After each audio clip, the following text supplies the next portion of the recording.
Fala galera, nossa primeira aula de biologia e o assunto é as biomoléculas, que são todo tipo de moléculas orgânicas que têm uma ou mais funções dentro de um organismo vivo, beleza?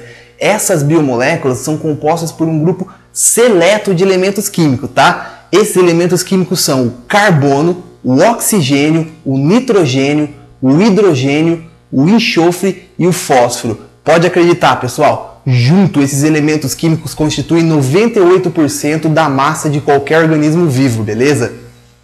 A primeira molécula que eu quero apresentar para vocês é a água, porque ela constitui 70% do organismo humano. Isso, galera, 70% do nosso corpo é pura água e ela é considerada um solvente universal, porque ela dissolve várias substâncias químicas dentro de um organismo. Isso facilita a viagem dessas substâncias dentro desse nosso organismo, tudo bem? Além disso, a água mantém a temperatura do nosso corpo e participa de reações como reação de desidratação, que está, por exemplo, na síntese de uma proteína, e reações de hidrólise, que está na quebra dos açúcares em açúcares menores para a produção de energia. Então a água, pessoal, ela tem uma grande importância dentro de qualquer organismo, tudo bem? Já que nós citamos eles, eu quero falar para vocês um pouco mais dos açúcares, que também são chamados de carboidratos e glicídios.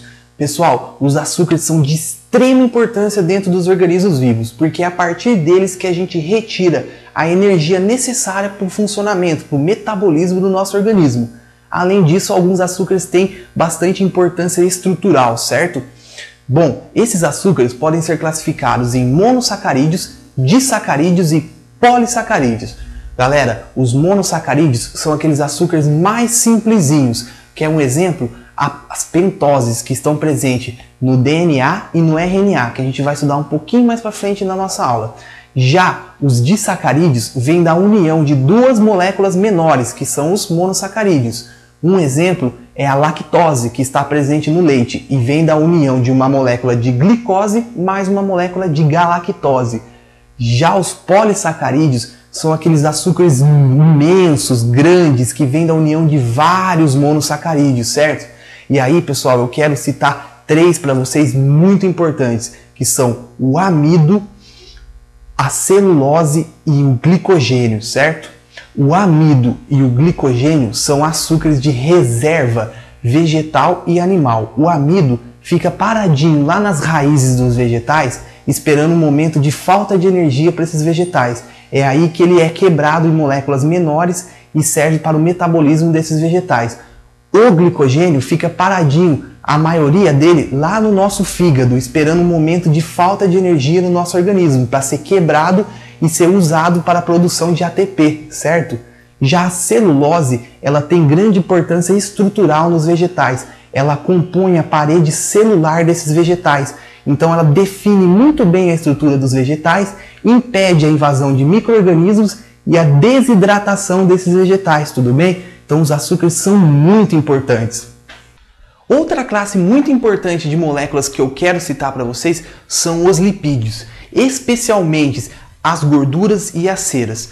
Pessoal, os lipídios são insolúveis em água, por isso que a ingestão de gorduras não é muito recomendada. Por quê? Porque elas podem se acumular dentro dos vasos sanguíneos e impedir a circulação do sangue. Isso pode gerar até infarto, certo?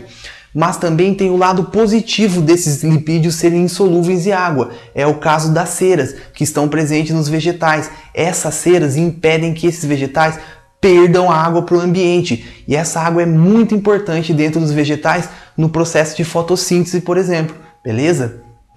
Agora eu posso falar para vocês de uma classe muito especial de moléculas, que são as proteínas. Por que elas são especiais? Porque elas têm diversas funções dentro dos organismos. Elas têm funções, por exemplo, de armazenamento de substâncias, de transporte de substâncias, catálise de reações químicas, certo? Essas proteínas, pessoal, elas são constituídas de subunidades que a gente chama de aminoácidos. Esses aminoácidos se ligam através das ligações peptídicas e formam grandes cadeias polipeptídicas que vão resultar numa proteína. Existem 20 tipos de aminoácidos. Esses aminoácidos, então, eles podem ligar-se em quantidades diferentes e em posições diferentes. É isso que vai determinar a proteína que vai surgir no seu organismo, tudo bem? Eu quero falar para vocês de uma classe especial de proteínas, que são as enzimas. Pessoal, as enzimas são responsáveis por catalisar as reações dentro dos organismos. Então vejam, elas aceleram, aumentam as velocidades com as quais essas reações acontecem. As reações vão acontecer sem a presença de enzima dentro dos organismos? Sim, só que a uma velocidade que prejudica o nosso metabolismo. É por isso que elas existem, certo? Mas vocês têm que ter em mente que elas são sempre específicas para um substrato. Então, uma enzima, ela vai atuar sempre com um substrato específico. Quer um exemplo? O caso das gorduras. As enzimas que digerem as gorduras, que quebram essas gorduras, são as lipases. São só elas que vão fazer esse trabalho, certo? Também a gente tem que ter em mente que as enzimas têm uma faixa de pH e temperatura atuante. Então, se a enzima trabalha numa faixa de pH e numa temperatura e você variar esse pH ou essa temperatura, a enzima deixa de trabalhar e pode sofrer até uma desnaturação, certo? Que é perder totalmente a sua função, beleza? Por último, eu gostaria de falar para vocês dos ácidos nucleicos. Os ácidos nucleicos são o DNA e o RNA. O DNA, ele garante a hereditariedade dos organismos, certo? É ele que mantém as nossas características de geração para geração. O RNA participa da síntese proteica, certo? Da produção das proteínas. Pessoal, o DNA e o RNA são constituídos de subunidades denominadas nucleotídeos. Esses nucleotídeos são compostos de uma pentose. No DNA, essa pentose é a desoxirribose. No RNA, essa pentose é a ribose, certo?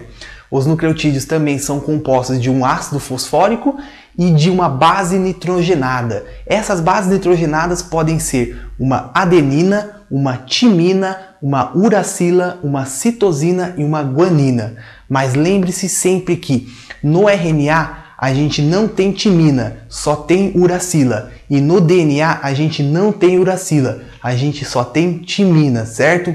Essa é a composição dos nossos ácidos nucleicos, tudo bem?